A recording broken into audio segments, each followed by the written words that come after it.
Hello students, आज इस video में हम ये इक्वेशन डिराइव करने वाले हैं जहां पे ये जो इक्वेशन है वो नंबर ऑफ इलेक्ट्रॉन रिप्रेजेंट करता है कंडक्शन बैंड के अंदर, या फिर बोल लो कंडक्शन बैंड में इलेक्ट्रॉन की डेंसिटी कितनी है, या फिर बोल लो कंडक्शन बैंड में इलेक्ट्रॉन की कंसंट्रेशन कितनी है। अब ये क्वेश्चन बहुत बार यूनिवर्सिटी एग्जामिनेशन में पूछा जा चुका है 7 मार्क्स में। कैसे? तो यहाँ पे क्वेश्चन लिख के रखा है कि derive expression for density of electrons in conduction band. Conduction band में इलेक्ट्रॉन की डेंसिटी का इक्वेशन डिराइव कीजिए, या कंडक्शन बैंड में नंबर ऑफ इलेक्ट्रॉन कितने होंगे उसका इक्वेशन डिराइव कीजिए, या फिर कंडक्शन बैंड में इलेक्ट्रॉन के कंसंट्रेशन कितने होंगे उसका इक्वेशन डिराइव कीजिए। सारे केस में यही इक्वेशन आपको डिराइव करना है।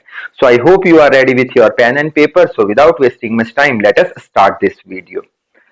तो सबसे पहले हम कंडक्शन बैंड से शुरुआत करेंगे। तो यहां पे ये कंडक्शन बैंड बना दिया मैंने। अब कंडक्शन बैंड में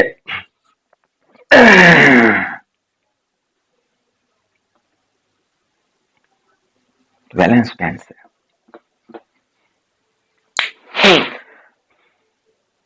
हेलो स्टूडेंट्स, आज इस वीडियो में हम ये इक्वेशन डिराइव करने वाले हैं जिसे बोलते हैं number of electrons present in the conduction band, या फिर density of electron conduction band में कितनी होगी, या फिर इलेक्ट्रॉन के कंसंट्रेशन कितने होंगे कंडक्शन बैंड में। अब ये क्वेश्चन बहुत बार यूनिवर्सिटी एग्जामिनेशन में पूछा जा चुका है। तो क्वेश्चन मैंने लिख के रखा है कि derive expression for density of electron in conduction band, या फिर इक्वेशन डिराइव कीजिए कितने इलेक्ट्रॉन प्रेजेंट है इन कंडक्शन बैंड, या फिर इक्वेशन डिराइव कीजिए कि इलेक्ट्रॉन का कंसंट्रेशन कितना है कंडक्शन बैंड में। तो ये सारे क्वेश्चन का यही एक आंसर है, यही इक्वेशन आपको डिराइव करना है। So I hope you are ready with your pen and paper. So without wasting much time, let us start this video. तो सबसे पहले हम वैलेंस बैंड की बात करेंगे। तो यहाँ पे एक वैलेंस बैंड बना दिया जिसकी मैक्सिमम एनर्जी EV के बराबर है।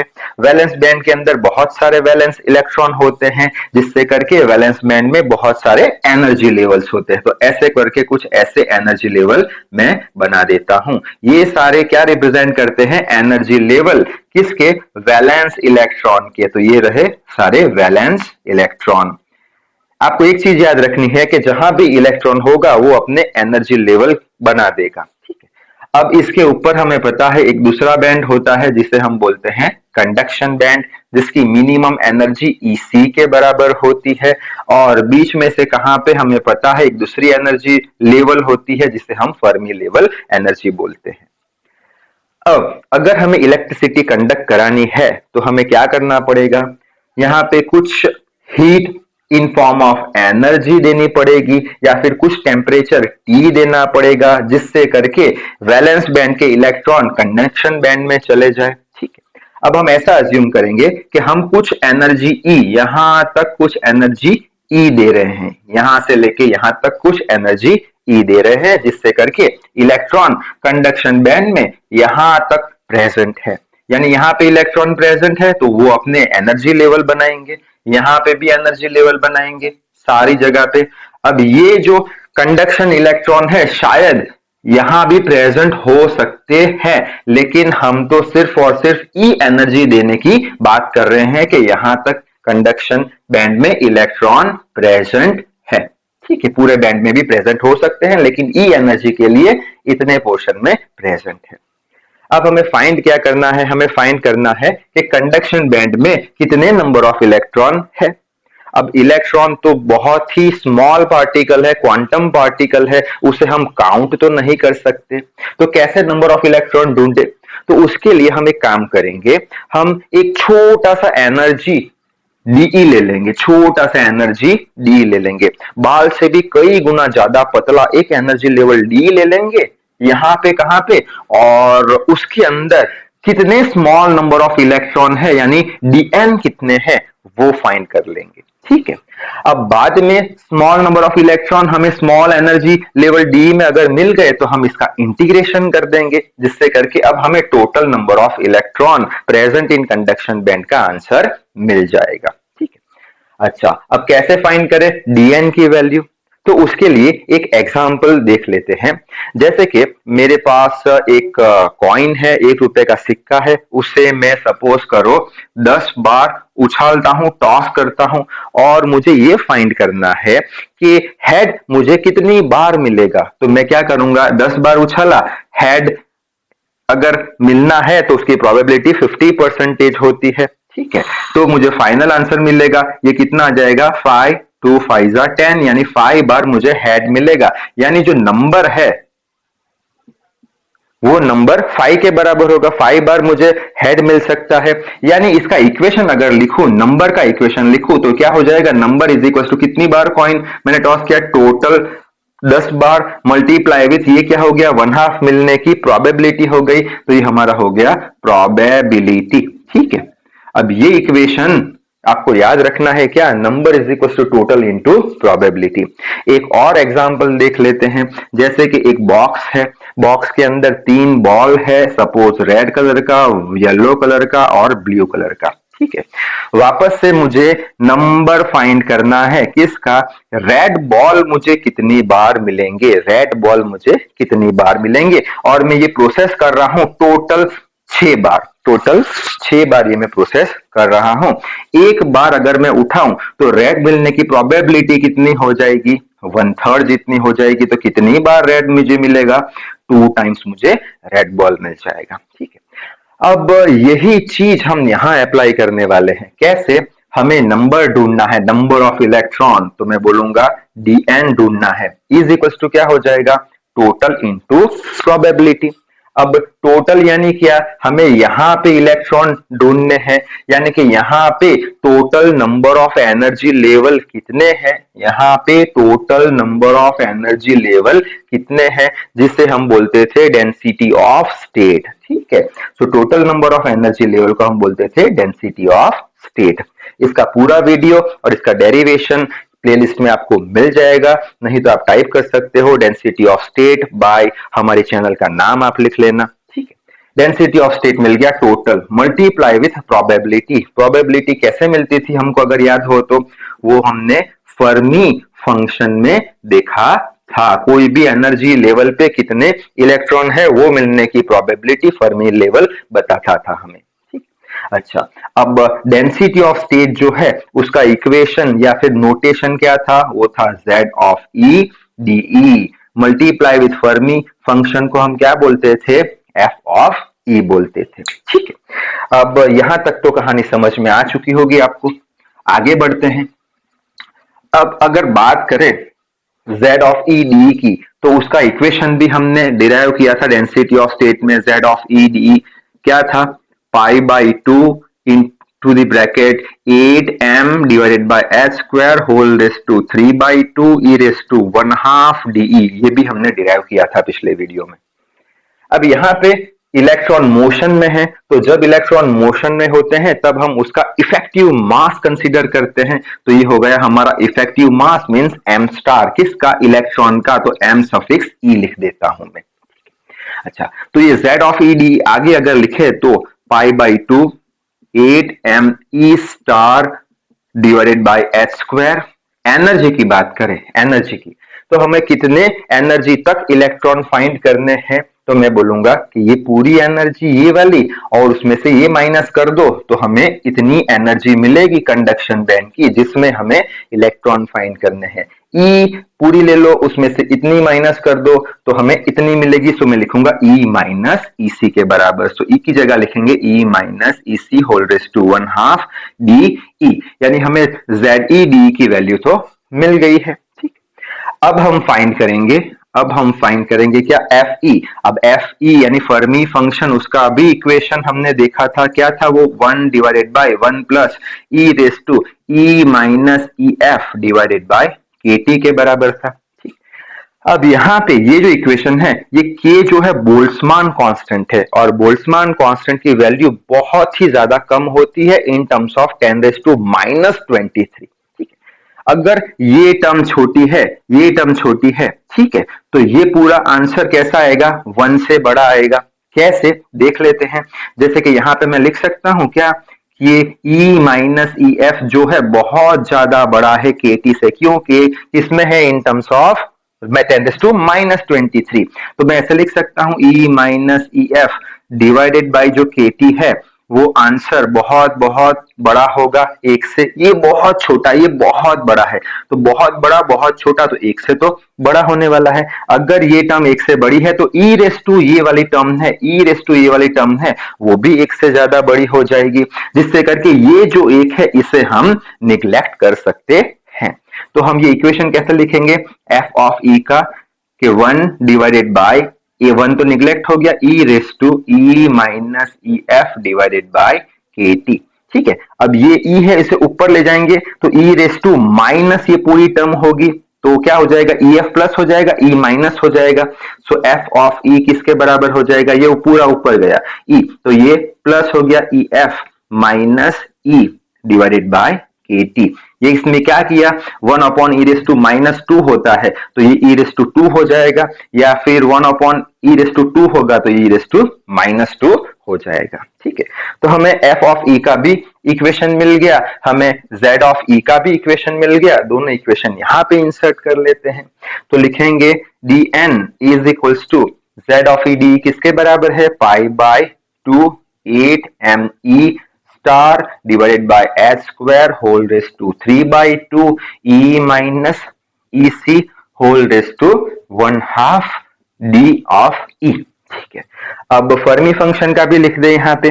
अब ये D ऑफ E मैं बाद में भी लिखूंगा, यहाँ पे रब कर दू, बाद में लिखेंगे तो आसानी रहेगी। तो ये D ऑफ E अब भी मैं रब कर देता हूं, यहाँ पे ये लिख देते हैं E raise to EF minus E divided by KT, और ये वाला DE जो हमने रब किया था D ऑफ E। अच्छा, अब ये इक्वेशन हमें मिला, यानी number of electron small energy level में मिले DE में। अब हमें टोटल ढूंढना है, तो हम क्या करेंगे, इंटीग्रेशन कर देंगे, तो यहाँ पे भी इंटीग्रेशन करना पड़ेगा। ठीक है, अब अगर हम इंटीग्रेशन करते हैं DN का, तो हमें total number of electron N मिल जाएगा, विच इज इक्वल्स टू, अब ये इंटीग्रेशन में से कांस्टेंट टर्म बाहर निकाल देते हैं, तो कांस्टेंट टर्म कौन सी है, π/2 कांस्टेंट है, 8 मास ऑफ इलेक्ट्रॉन भी कांस्टेंट है, ये डिग्री ऑफ फ्रीडम भी कांस्टेंट है, रेस टू 3/2।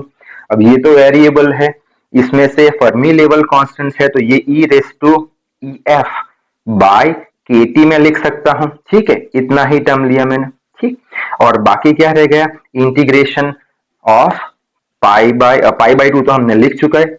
अब बाकी में क्या रहा, ये रहा E minus EC whole raise to 1/2, और बचा क्या यहाँ पे, E raise to minus E by KT D of E। ठीक है, अब यहाँ पे जो इंटीग्रेशन है वो कहां से कहां तक करेंगे, तो नंबर ऑफ इलेक्ट्रॉन हमें मिलेंगे। तो हमें पता है कि ये कंडक्शन बैंड EC से शुरू होकर कहां तक जाता है, इनफाइनाइट तक जाता है। तो हम बोलेंगे EC से शुरू करके इनफाइनाइट तक अगर जाओगे तो आपको मिल जाएगा क्या, पूरे इलेक्ट्रॉन्स कंडक्शन बैंड में जो प्रेजेंट है। ठीक है, अब यहां तक आपको समझ में आ चुका होगा। अब मैं बाकी की साइड रब कर देता हूं। हम ये अज्यूम करेंगे ये E माइनस EC जो है, E माइनस EC जो है वो X के बराबर है, ये एक अज्यूम कर देते हैं। ठीक है, अब X के बराबर अगर हमने लिख दिया तो E का वैल्यू क्या हो जाएगा, E का वैल्यू क्या हो जाएगा, EC प्लस X हो जाएगा। ठीक है, अब इसका अगर डिफरेंशिएशन करें तो E का डिफरेंशिएशन DE हो जाएगा, energy in conduction band constant है हमेशा, 0 हो जाएगा, X का dx हो जाएगा, यानी हम जहां भी DE लिखा होगा वहां पे dx लिख सकते हैं। ठीक है, अच्छा, अब हम बाउंड्री कंडीशन अप्लाई करेंगे, कौन सी, कि जब ये जो E है उसका वैल्यू EC के बराबर हो, तो X कितना हो जाएगा, EC माइनस EC यानी 0 के बराबर। उसी तरीके से अगर ये जो E है उसका वैल्यू इनफाइनाइट हो जाए, तो इनफाइनाइट माइनस समथिंग कितना होगा, इनफाइनाइट में से कुछ माइनस किया, इनफाइनाइट ही होगा, तो X का वैल्यू कितना हो जाएगा, इनफाइनाइट हो जाएगा। X का वैल्यू 0 कब होगा, जब E बराबर EC लेंगे। X का वैल्यू इनफाइनाइट कब होगा, जब E बराबर इनफाइनाइट ले लेंगे। ठीक है, शायद आपको समझ में आ गया है। तो यहाँ पे एक तो रिप्लेसमेंट भी मिल गया। तो अब ये इक्वेशन लिखेंगे, यहाँ पे n इज इक्वल्स टू क्या, पाई बाई 2 कर दो, 8me star H square raise to 3/2 E raise to E F by K T. ठीक है, इंटीग्रेशन ऑफ ईसी, यहां पे ईसी लिखेंगे तो 0 आएगा, तो ये आ गया 0। अब यहाँ पे इनफाइनाइट है, ई इनफाइनाइट में से कुछ माइनस करो तो क्या आ जाएगा, एक्स इनफाइनाइट, सो ये इनफाइनाइट आ गया। ईसी ई माइनस ईसी किसके बराबर, एक्स के बराबर है, उसके रेस टू क्या है, उसके रेस टू 1/2 है। ई रेस टू माइनस ऑफ ई का वैल्यू कितना है, EC plus x, EC plus x divided by क्या है, डिवाइडेड बाय के टी है, और साथ में क्या है, साथ में डीई है। अच्छा, अब क्या करें इसमें, n is equals to pi by 2 8me star H square 3/2 E raise to E F by K T. अच्छा, अब यहाँ पे ये जो कंडक्शन बैंड की एनर्जी है वो भी कांस्टेंट है, तो इसे भी हम बाहर निकाल देते हैं ये वाली टर्म को। सो ये क्या हो जाएगा, into E raise to minus sign है, माइनस ई सी बाय क्या, K T integration of 0 to infinity X raise to 1/2, बाकी क्या बचा, ये माइनस अंदर जाएगा, minus X by K T D E. ठीक है, अब ये जो डीई है उसकी जगह हम dx लिख सकते हैं, तो यहाँ पे मैं डीई की जगह dx लिख दूंगा। ठीक है, अब आगे बढ़ते हैं, n is equals to pi by 2 8me star whole raise to 3/2 E raise to LCM same है, तो हो जाएगा E F minus E C divided by K T. अब ये जो चीज है इसे बोलते हैं गामा फंक्शन का डेफिनेशन। ठीक है, जब भी आपको ऐसी कुछ चीज देखने को मिले जिसका पावर 1/2 है और वो नेगेटिव साइन के साथ है, तो उसका जो आंसर आएगा वो इसके बराबर आएगा, क्या आएगा, K T raise to 3/2 root pi by 2। ये क्या है, पूरा गामा फंक्शन का डेफिनेशन है, और उसके डेफिनेशन के हिसाब से ऐसा कुछ होता है तो उसका सॉल्यूशन ये आएगा। ये आपको याद रखना है, जो ऑलरेडी आप मैथ्स 1 में पढ़ चुके हो। ठीक, आगे बढ़ते हैं, तो यहाँ पे हम लिख सकेंगे n इज इक्वल्स टू, ये यहाँ पे 2 है, यहाँ पे 2 है, 4 हो जाएगा, तो 1/4 मैं लिख देता हूं। अभी 3/2 का पावर जो है 8 का है, और ये जो पाई है इसका पावर 1/2 है, इसका पावर 1/2 है, तो 1/2 प्लस 1 करोगे तो 3/2 हो जाएगा। तो हम ये पाई को 8 के साथ भी लिख सकते हैं। ये m star effective mass of electron है, उसका भी 3/2 है, साथ में लिख दिया। दूसरे कोई 3/2 वाले पावर है, k का 3/2, t का 3/2, सो k और t यहाँ पे लिख दिया, डिवाइडेड बाय h स्क्वायर का भी 3/2 है, तो होल रेस टू 3/2 हो गया। बचा क्या, बचा E raise to E F minus E C divided by K T. ठीक है, अच्छा, तो इतना इक्वेशन हमें कुछ मिला। अब इसको अगर आगे सॉल्व करते हैं तो n इज इक्वल्स टू, ये जो टर्म है उसको कुछ मैं लिख लूंगा 2 pi M E star K T divided by H square whole raise to 3/2 E raise to E F minus E C divided by K T. ठीक है, अब हम ये देख लेते हैं कि ये स्टेप पे से ये स्टेप कैसे आया। तो यहाँ पे मैं लिखूंगा, ये 1/4 है, तो मैं लिख सकता हूँ 1 2 रेस टू 2। ठीक है, और ये 8 है, 8 को मैं कैसे लिख सकता हूँ, 2 रेस टू 3, और उसके होल स्क्वायर में कितना है, 3/2 है। ठीक है, अच्छा, अब ये जो टर्म है उसे 2 रेस टू माइनस 2 लिख सकता हूँ, ये जो टर्म है उसे 3 3 9/2 लिख सकता हूँ। ठीक है, तो ये कितना हो जाएगा, -2 प्लस 9/2, तो 2 raise to -4 plus 9/2, so 2 raise to कितना हो जाएगा, 5/2। अब ये जो 2 रेस टू 5/2 है, क्या उसे मैं 2 रेस टू 1 2 रेस टू 3/2 लिख सकता हूँ? हाँ, लिख सकता हूँ। क्यों, 2 रेस टू 1 प्लस 3/2 करोगे तो कितना आएगा, इतना ही आएगा। तो 2 रेस टू 5/2 को मैं 2 रेस टू 1 कर दूं, तो 2 रेस टू 5/2 को 2 रेस टू 1 कर दूं, और दूसरा जो बचा उसको 3/2 कर दूं, दूसरा जो 2 बचा उसको 3/2 कर दूं। ठीक है, तो ये जो पूरा टर्म है उसे हम बोलेंगे effective density of state in conduction band N C. तो ये पूरे टर्म की जगह हम एनसी लिख ले तो फाइनल इक्वेशन हो जाएगा n is equals to NC. ये पूरा टर्म एनसी के बराबर, एनसी की वैल्यू आपको याद रखनी पड़ेगी, E raise to E F minus E C divided by K T. तो ये इक्वेशन हमने यहाँ पे डिराइव कर दिया। ठीक है, और यहाँ पे जो 2 है वो क्या बताता है, वो बताता है पॉलिश एक्सक्लूजन। पॉलिश एक्सक्लूजन क्या था कि हर एक ऑर्बिटाइल अपने अंदर मैक्सिमम 2 इलेक्ट्रॉन रख सकता है ऑपोजिट स्पिन के, ऐसे कुछ आपको मालूम होगा, 2 इलेक्ट्रॉन ऑपोजिट स्पिन के, जो ये 2 से रिप्रेजेंट किया है। अब नेक्स्ट वीडियो में हम डेरिवेशन देखेंगे ऐसा ही कुछ, कौन सा, अब हम फाइंड करेंगे क्या, नंबर ऑफ जो होल्स होते हैं NH जो वैलेंस बैंड में प्रेजेंट होते हैं वो देखेंगे। तो इस वीडियो में बस इतना ही। Till then read hard, work hard. Thank you very much.